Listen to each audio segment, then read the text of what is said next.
right, today, ladies and gentlemen, we have a 2011 Range Rover Land Rover LR4 with the 5-liter V8.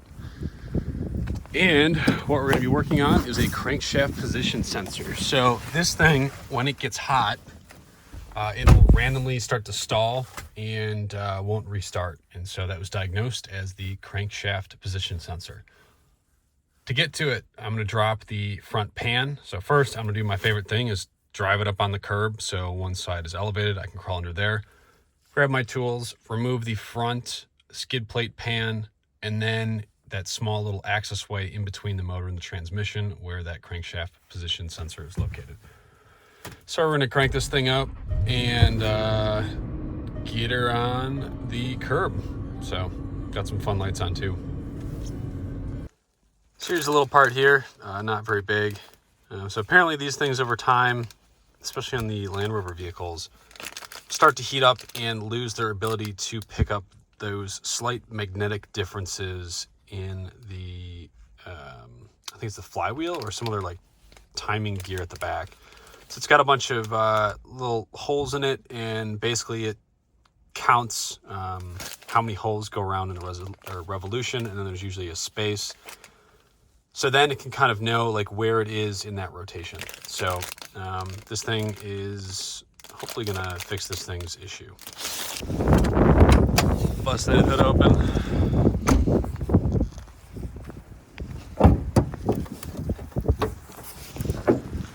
Yep, not a lot in here. So I'm gonna keep this open so I got a little bit of light. Got enough space under here, so I'm gonna remove that plate and get to that sensor.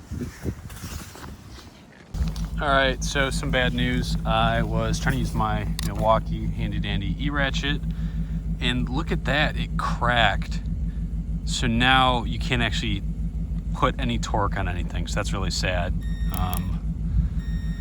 So I'm gonna have to get a new one of these. RIP, it was good while it lasted. So I've decided I'm not going to take the whole skid plate out because you can actually see the sensor in the back. So I'm going to point that out to you guys in a second here. So I'm going to use some wobble sockets to hopefully get to it without removing the skid plate.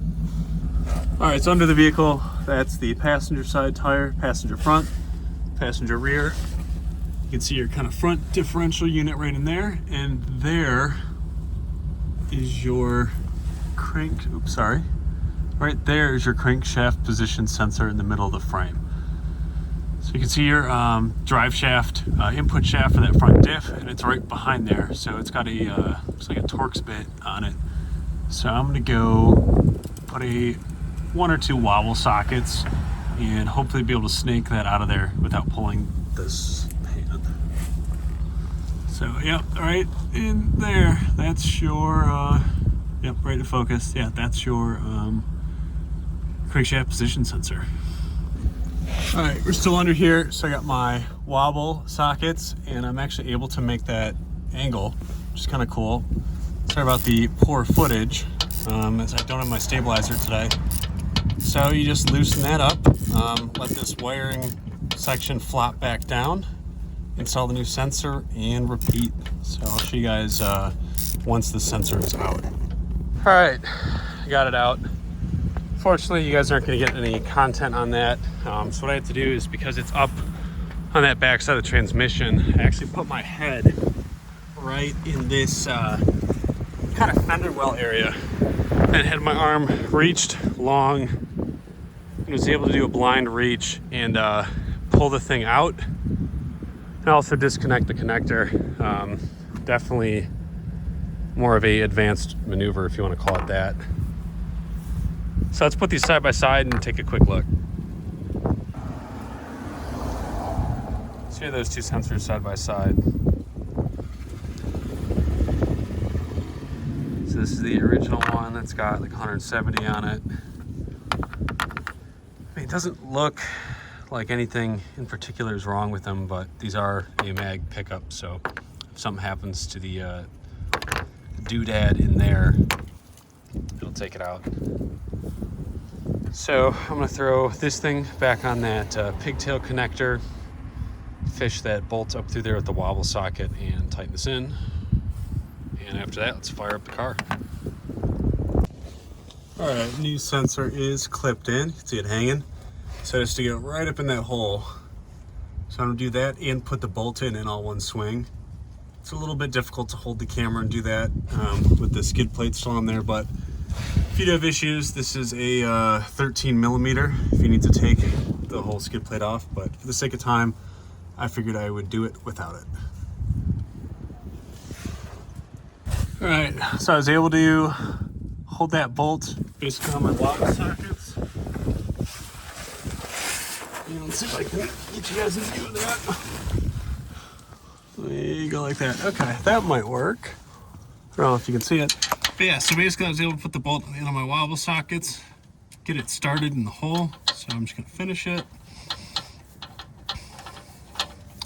Get the ratchet, give it just a little bit of a tighten down, nothing too crazy.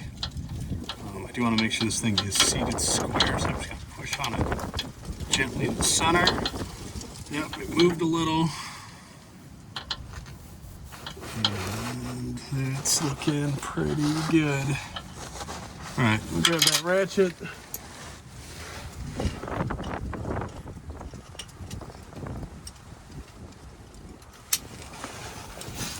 Screw that up in there. Thank you, wobble sockets.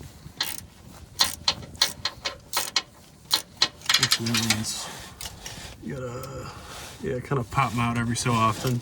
Otherwise, if you're pushing on them, they will get locked in a straight position. So I'm gonna grab that again.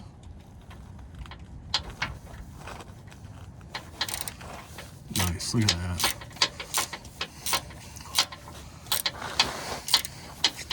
So this is a T30 that this bolt requires. I'm just gonna give one little snug, and it should be good. So with that being seated, I am happy. Let's go fire this up.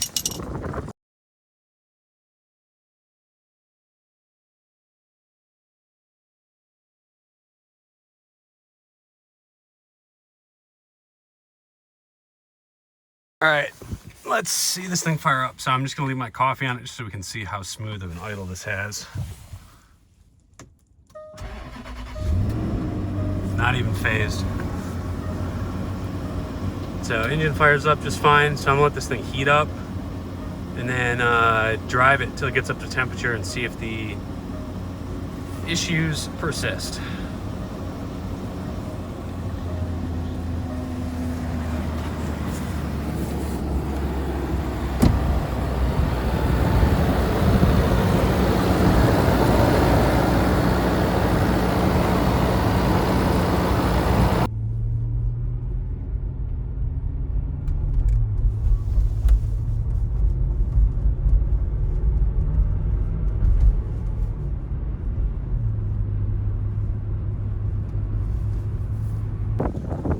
Just like that, it is good to go. So it got up to temperature, did not cut or quit anymore.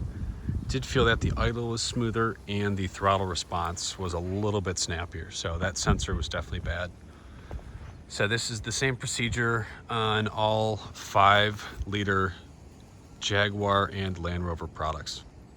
Thanks for watching.